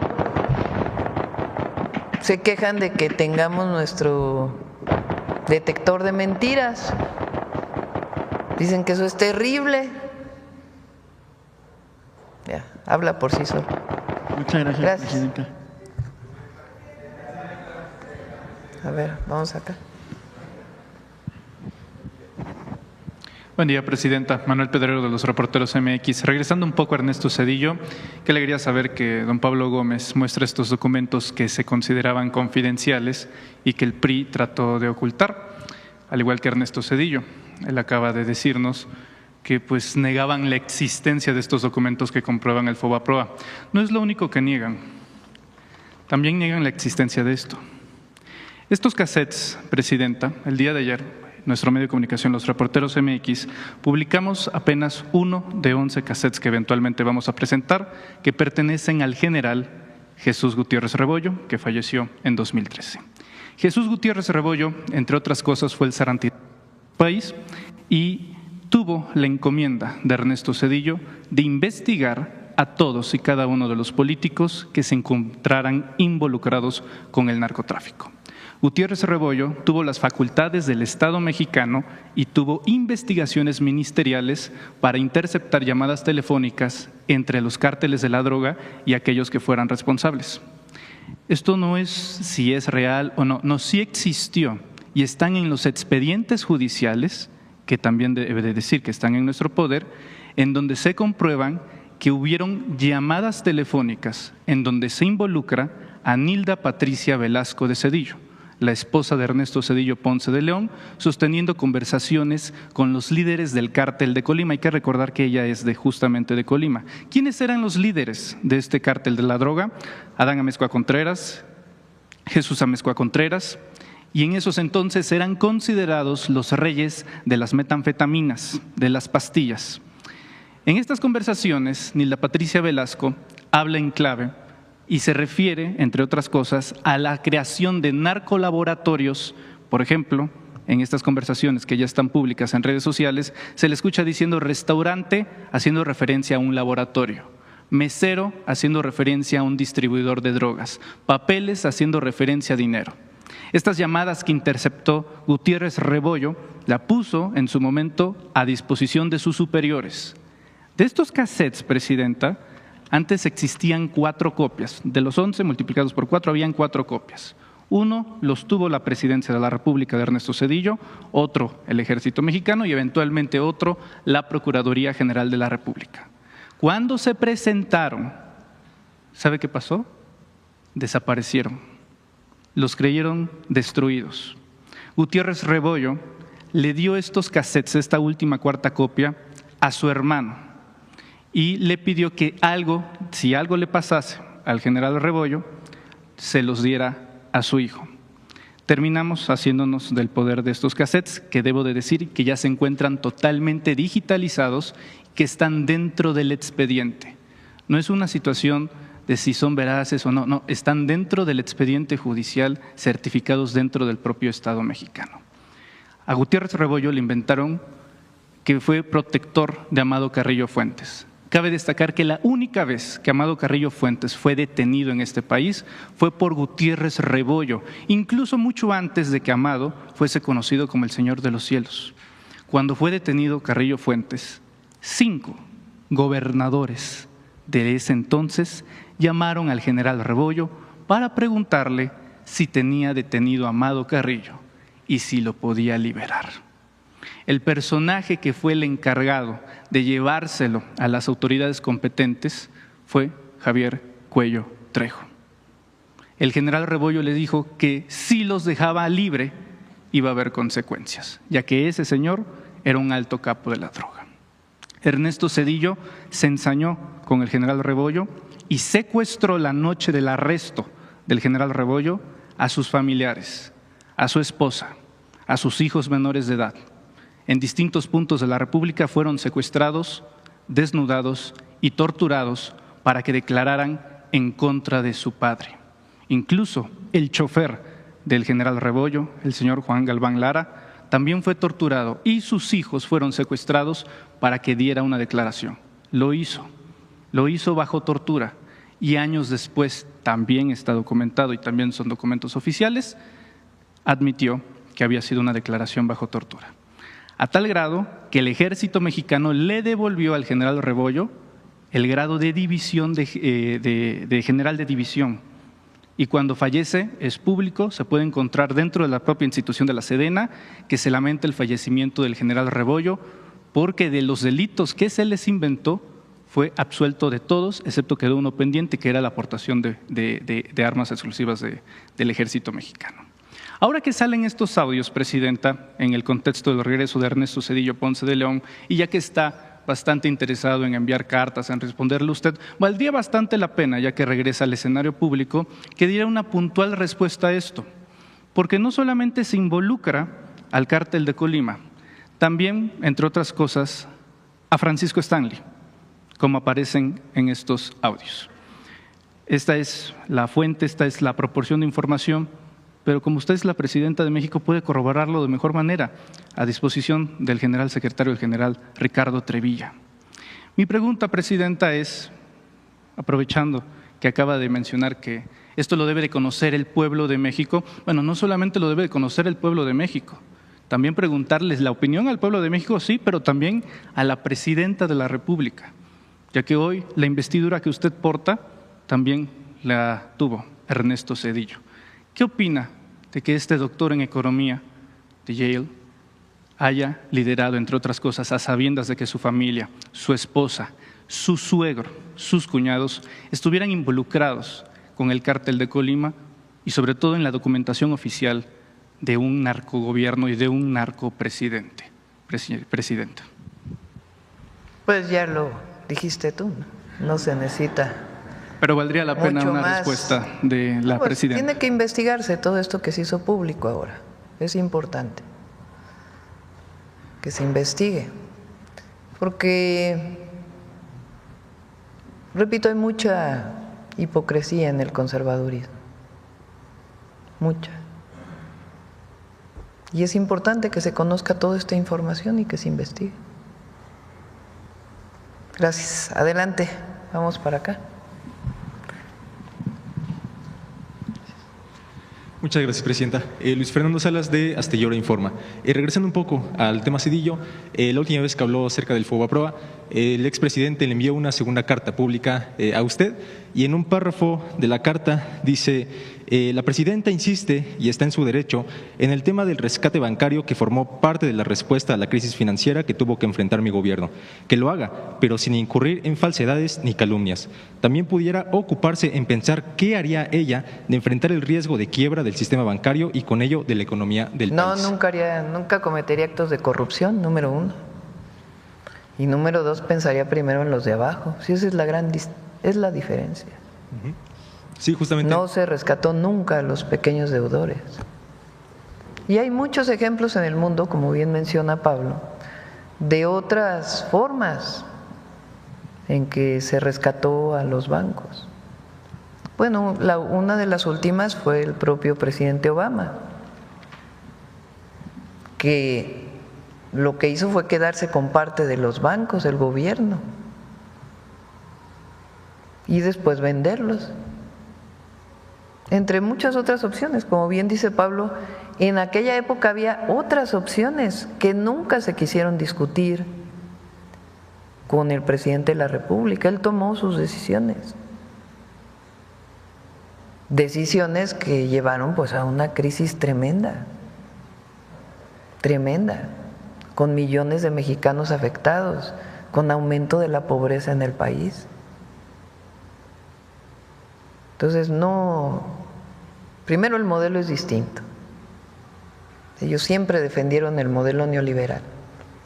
Y segundo, estuvo plagado de corrupción y de discrecionalidad.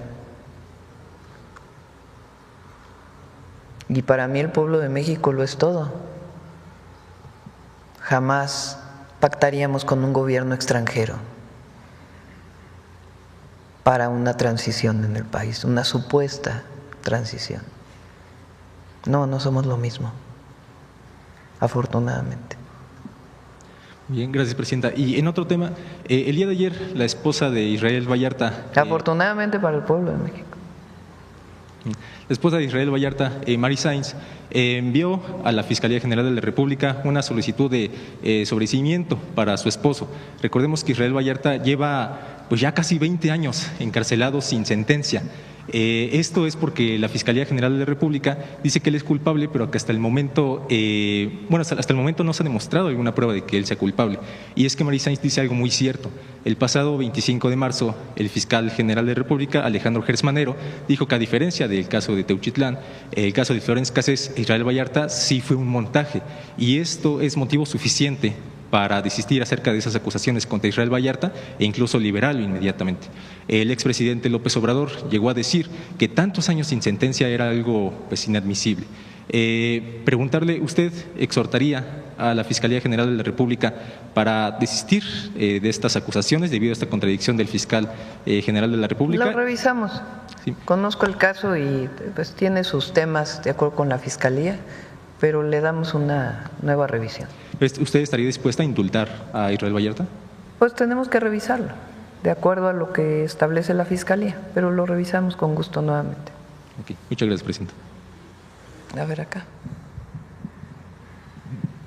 Ya vamos a cerrar porque… Muchas gracias, presidenta. Ahora le damos la palabra, a ver, haz tu pregunta y ahora le damos la palabra a Pablo. Muy bien. Bueno, hemos visto que en su administración el tema de la seguridad es prioritario, especialmente en contextos complejos como los procesos electorales. Sin embargo, en el estado de Veracruz, seguramente usted está enterada, se están viviendo momentos muy complicados. El lamentable asesinato del candidato de Morena, Germán Anuar Valencia, en Coxquihui, nunca me sale el nombre, el sucedido el 29 de abril pasado, justo al inicio de las campañas para elegir alcaldes en el estado de Veracruz. Esto ha despertado mucha preocupación porque no es un caso aislado. Sabemos que hay alrededor de 22 candidatos que están pidiendo ya protección. En este marco me gustaría saber si habrá intervención del gobierno federal en las investigaciones de este asesinato y también si ha visto algún plan especial para Veracruz con el Gabinete de Seguridad con el que trabaja todos los días, porque sabemos, le digo, que hay pues alrededor de 22 ya candidatos que están solicitando apoyo y hay algunos que incluso se han bajado de la contienda. Está el Gabinete de Seguridad apoyando a la Fiscalía de Veracruz en lo que requieran para la investigación. Hoy le planteé al secretario Omar y al general secretario que buscaran a la gobernadora de Veracruz por si requieren más apoyo de la Guardia Nacional para estar presentes y al mismo tiempo pues dar todas las facilidades y apoyo a las y los candidatos que así lo soliciten. ¿Y no tiene usted algunos avances de la investigación de este asesinato? No lo han reportado en el Gabinete de Seguridad, pero están trabajando en coordinación con la Fiscalía. Otra pregunta rápida, porque yo sé que va a hablar el señor Pablo Gómez. Hay mucha demanda, una alta demanda de vuelos no nada más para el puerto de Veracruz, sino también para el área de Coatzacoalcos y Minatitlán. Queremos saber si de alguna manera Mexicana de Aviación tiene planes de expandir corridas hacia estos rumbos. Están por llegar los nuevos aviones. Se retrasaron algunos meses por problemas que hubo en su producción en Brasil, pero en cuanto lleguen le planteo a Mexicana que evalúe estos 2 vuelos. Muy bien, sí, sería bueno. Muchas gracias. Y ya por último, en el puerto de Veracruz se reportó una disminución de 24% en la exportación de automóviles nuevos. Esta tendencia a la baja, según los expertos, se debe a todo este tema de los aranceles, que es justamente el problema que están viviendo, porque dependen de las exportaciones hacia los Estados Unidos. Usted ayer nos platicaba que tienen planes de expandir el mercado de los automóviles hacia otros países. ¿Podría adelantarnos de qué se trata este plan? Estamos trabajando en ello, es parte del Plan México y también se va a ir también asentando todas estas nuevas reglas que fueron publicadas para la exportación hacia los Estados Unidos. El secretario de Economía tiene reuniones permanentes con las automotrices y nos vamos a sumar a estas reuniones. Entonces, hasta ahora, en términos de la producción, las plantas que están aquí, no hay problema y hay naturalmente ajustes pues por la situación que haya impuesto el presidente Trump. Pero yo estoy convencida que va a ir tomando la normalidad las exportaciones de vehículos y de autopartes en México. Ayer hablaba usted de Asia, de países hacia los que podríamos empezar a voltear. Sí, es algo que se tiene que trabajar conjuntamente. Entonces, por supuesto, buscar otros mercados y seguir fortaleciendo la relación con Estados Unidos y encontrando mejores condiciones para la industria automotriz en nuestro país y del acero y el aluminio. Repito, la llamada de hoy fue buena, cordial y buscando pues las mejores condiciones para mejorar todavía más la situación preferencial que tenemos. Muchas gracias. Sí. Vamos a darle a Pablo la palabra. Pido una disculpa, no leí el total. Perdón. No leí la cantidad total. De lo que está aquí en el reporte de que le llamaron confidencial, pero que en realidad era secreto, de operaciones reportables identificadas durante el programa de evaluación integral de las operaciones del Fondo Bancario de Protección al Ahorro. Son 73,429,262. 73,000.7 millones, o sea, más o menos unos 7,000 millones de dólares. Esto fue lo que Cedillo, con la complicidad del PAN, ocultó. Y dicen que ahí estaba la auditoría. Ahí estaba. Dijo Cedillo ayer, ¿no? Ya, mucho descaro, ¿no? No. Digo, no hay derecho que nos traten así, ¿no? Que discutan, pero pues así no se puede. A ver, vamos a cerrar ya con la última pregunta. Vamos aquí y ya la última. Mañana seguimos. Sí. Buenos días, presidenta. Julio Mar Gómez de la Agencia de Medios Digitales del Pacífico. A propósito del 1 de mayo, presidenta, en materia laboral hay mucho que celebrar. Precisamente el día de ayer se aprobó en la reforma de la Ley del Trabajo que protege a los trabajadores que reciben solo propinas. Fue el diputado Aces quien compartió esta reforma que obliga el pago de las propinas, aparte del sueldo, y que también tendrán derechos a la vivienda y a la salud. Pues esta reforma beneficia casi a 2 millones de personas que solo dependen de las propinas y estas comisiones honorarias. Presidenta, ¿qué mensaje podría compartir al respecto a los trabajadores mexicanos? No, nuestro agradecimiento, nuestro reconocimiento siempre a las y los trabajadores. Fíjense la diferencia del modelo. 36 años sin aumento salarial, prácticamente, más que la inflación, y algunas veces menos. 36 años después de crisis, 0 aumento salarial. Y ahora, pues es más del doble. Y nuestro compromiso es que sigamos aumentando el salario mínimo, que impulsa el salario medio, para que el salario mínimo alcance para 2.5 canastas básicas.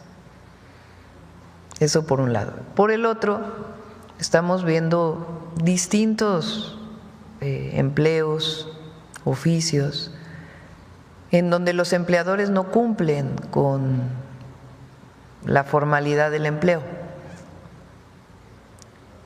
Por ejemplo, el caso que tú mencionas de trabajadores o trabajadoras, meseros, meseras, que establecen una relación en donde a veces ni el mínimo se pagaba y se complementaba con la propina, o que se complementa con la propina. El primer objetivo pues es que se pague el salario mínimo, porque eso está por ley, y que sea formal el empleo, es decir, que paguen IMSS. Eso es lo primero que tenemos que buscar.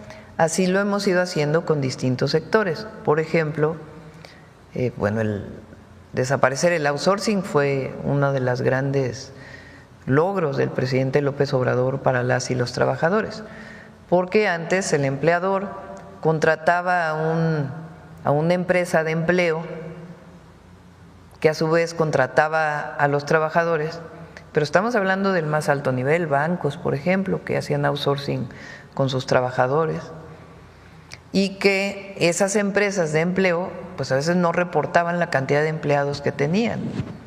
¿Para qué? Pues para defraudar al fisco, tanto los impuestos como al seguro social. Se quitó el outsourcing y eso ha sido muy bueno, porque ahora todos los trabajadores tienen que tener su empleador, su patrón, y tienen que pagar el seguro social. Una de ellas ahora, que entra en vigor, como bien lo mencionó Marate, en junio, es a los trabajadores de plataformas, que a veces trabajan 2 horas al día, a veces 6, a veces 7, a veces 8, a veces más, pero que no tienen ninguna seguridad social porque los contratan como socios de la empresa. Pues ¿cómo van a ser socios de la empresa si ni reparto de utilidades tienen? Entonces ahora están obligados a pagar la seguridad social y mantener pues esta flexibilidad en el empleo. No se va a obligar a nadie a trabajar 8 horas, ni mucho menos, sino en esa flexibilidad pues que tengan seguridad social. Y así vamos a seguir. Hoy estamos trabajando de manera muy importante con las y los jornaleros agrícolas, que es uno de los sectores pues de mayor precariedad en el empleo, porque también muchas veces se contratan en esquemas que no son parte de la ley del trabajo. Entonces los contratan terceros y a su vez terceros y a su vez terceros, y no tienen pues sus derechos. Entonces tienen que tener salarios, condiciones laborales y también su seguridad social. Entonces hacia allá vamos a seguir avanzando. Gracias, Presidenta. En otro tema, hoy el Congreso de Sinaloa va a votar por el desaforo del alcalde de Ahome, el morenista Gerardo Vargas Landeros. Lo quieren desaforar por comprar 126 patrullas en adjudicación directa, pero la ley lo faculta para hacerlo. Además, no se encontraron sobreprecios ni nada así. Esto sucede cuando llegó a la alcaldía solo había 7 funcionando. Ahome está dentro de los 10 municipios más seguros del país. La Fiscalía a cargo de Caludia, Zulema Sánchez, al parecer quiere poner un ambiente caliente para políticamente hablando, con una estrategia similar a la de Vicente Fox con los desafueros.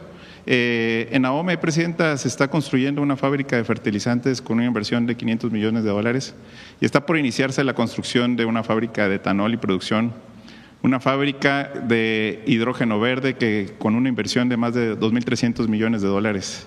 Presidenta, ¿qué opina de la estrategia de los desafueros que intentan descarrilar también enturbiar los ambientes políticos, considerando que Ahome es de uno de los municipios más seguros en Sinaloa? Pues que sigan bien las cosas, es lo único que yo opinaría.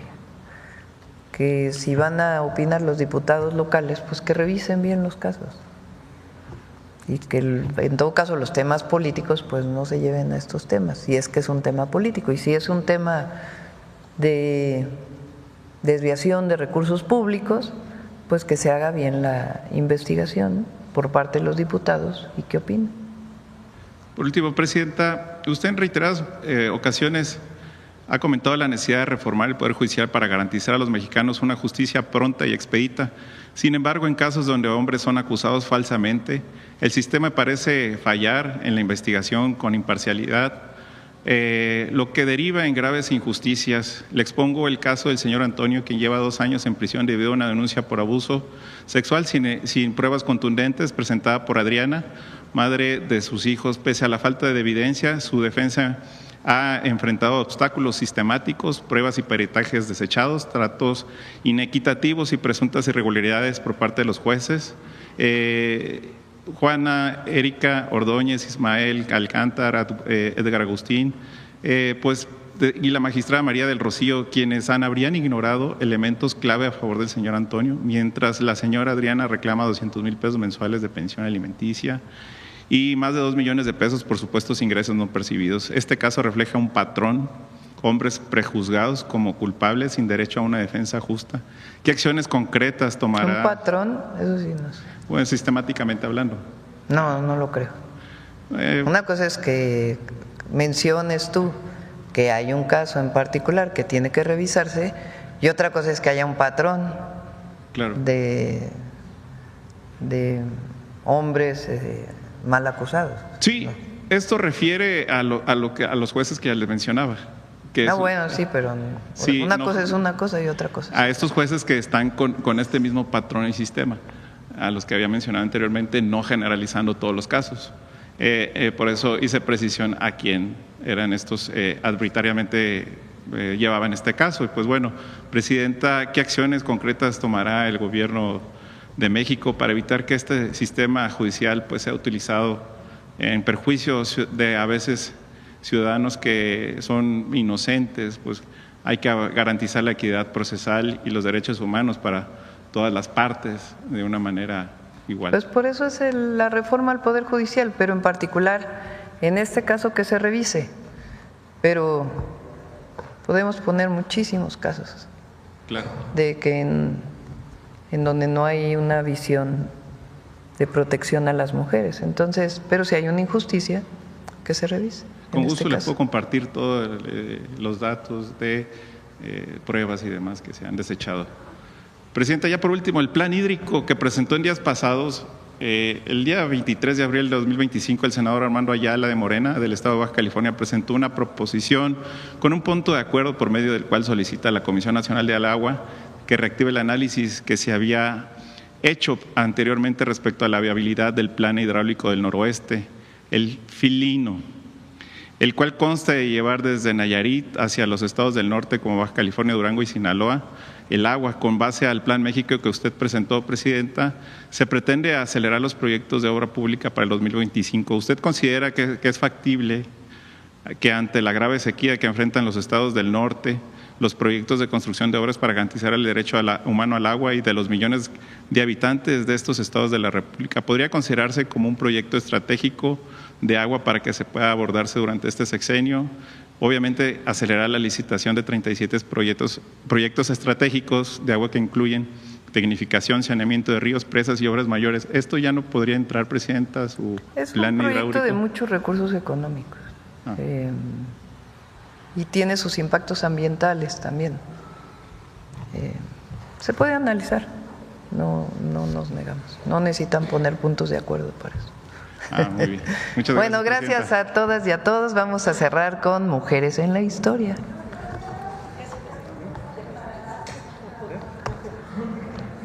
Las y los.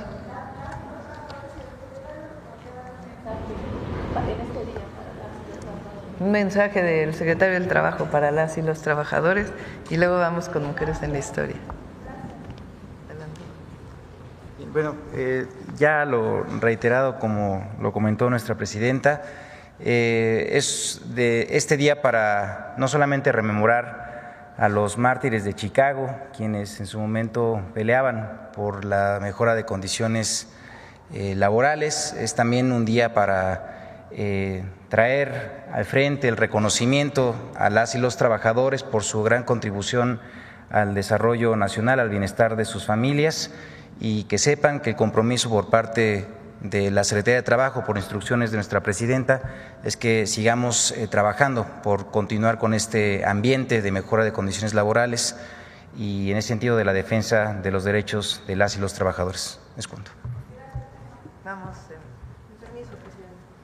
Muy buenos días a todas y a todos. Efectivamente, 1 de mayo, Día Internacional del Trabajo, fecha que busca recuperar la lucha popular y rememorar también todo el proceso de lucha, porque recordemos que los derechos no son un privilegio, sino el resultado de las luchas populares. El antecedente de este 1 de mayo, como lo menciona el secretario, lo tenemos en el 1 de mayo de 1886, cuando la huelga en Chicago fue brutalmente reprimida. En 1889, el Congreso Obrero Socialista de la Segunda Internacional, 3 años después, declaró esta fecha como la fecha internacional para conmemorar la lucha popular. También, y como en todo proceso histórico, hubo mujeres y basta recordar la manifestación del 8 de marzo de 1917, una huelga de mujeres en Rusia sin precedentes y que va a tener efectivamente consecuencias muy importantes. En México, la lucha obrera también ha incorporado a miles de mujeres, primero para acceder de una forma formal a mejores condiciones de trabajo, pero también el día de hoy para garantizar el trabajo digno, como las actividades en el trabajo del hogar. Los derechos no son un privilegio cuando han sido ganados por las luchas populares y les invito a conocer la historia de esta lucha de estas compañeras. El 19 de septiembre de 1985, miles de mujeres costureras trabajaban en fábricas y talleres de confección en la Ciudad de México, cuando a las 7 de la mañana, con 19 minutos, un devastador sismo sacudió la ciudad.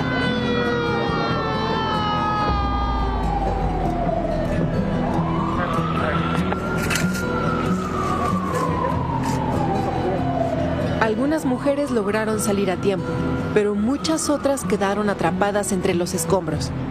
Más de 800 talleres de costura, muchos de ellos clandestinos, quedaron destruidos, en parte por el peso excesivo de la maquinaria y los rollos de tela.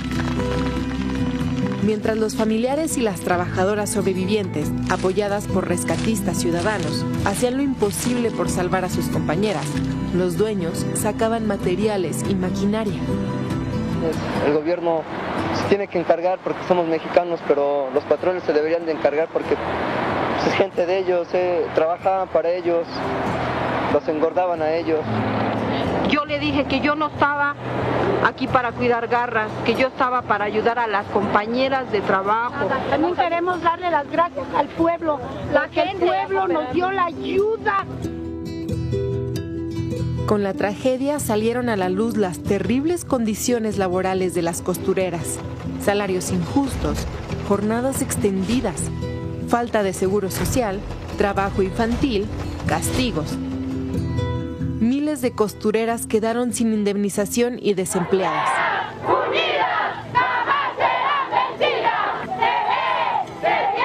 Ante las denuncias y movilizaciones, el entonces líder de la Confederación de Trabajadores de México, Fidel Velázquez, declaró: Yo no tengo nada que ver con las costureras porque en mi casa me cosen la ropa. Las trabajadoras de la costura comenzaron a organizarse para exigir el respeto a sus derechos laborales.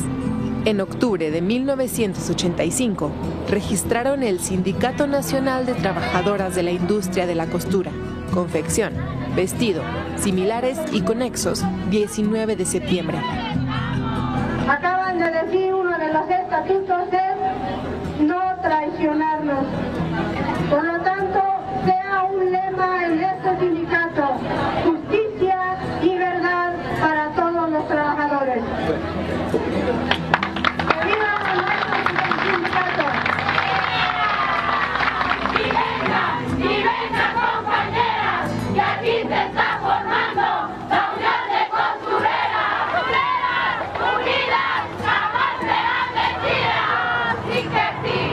Mira, hace 10 años no se daba un registro de un sindicato independiente, menos de mujeres.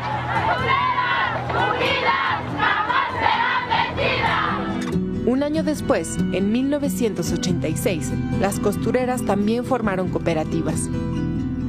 Sí hay diferencia. Antes trabajábamos para el patrón y ahora trabajamos para nosotros.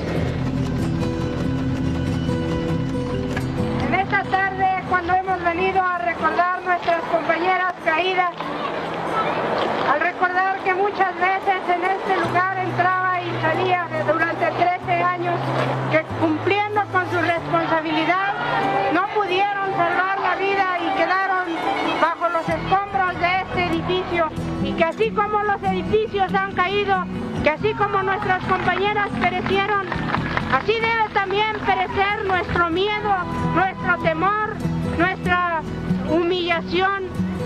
Que así también nosotros ahora recordemos que somos un pueblo, que somos una gente, que necesitamos reivindicación y que necesitamos también una unión fuerte, una unión que defienda los derechos. Esa unión que hemos formado ahora, compañeros, se llama Sindicato 19 de septiembre. Será una lucha que perdure para siempre. Unidas, jamás serán vencidas.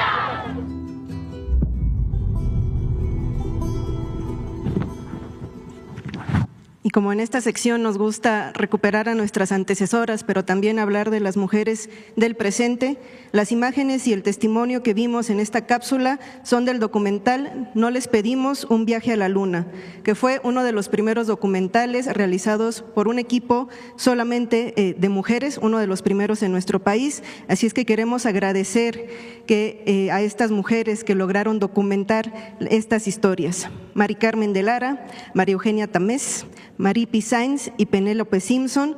Gracias, compañeras, porque estuvieron todo el tiempo acompañando a las costureras y nos dejaron un gran testimonio de la vida y la lucha de las costureras en esa coyuntura terrible que despertó la conciencia de muchos y de muchas.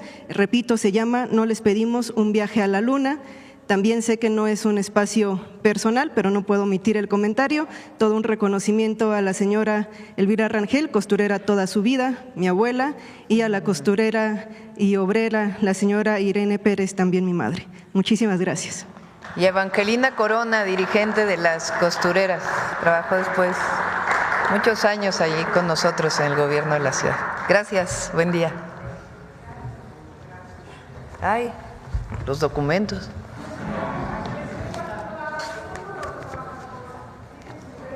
¿Puerta cerrada? Sí, esa puerta cerrada. Sí, va a haber un boletín, sí, por supuesto. Gracias.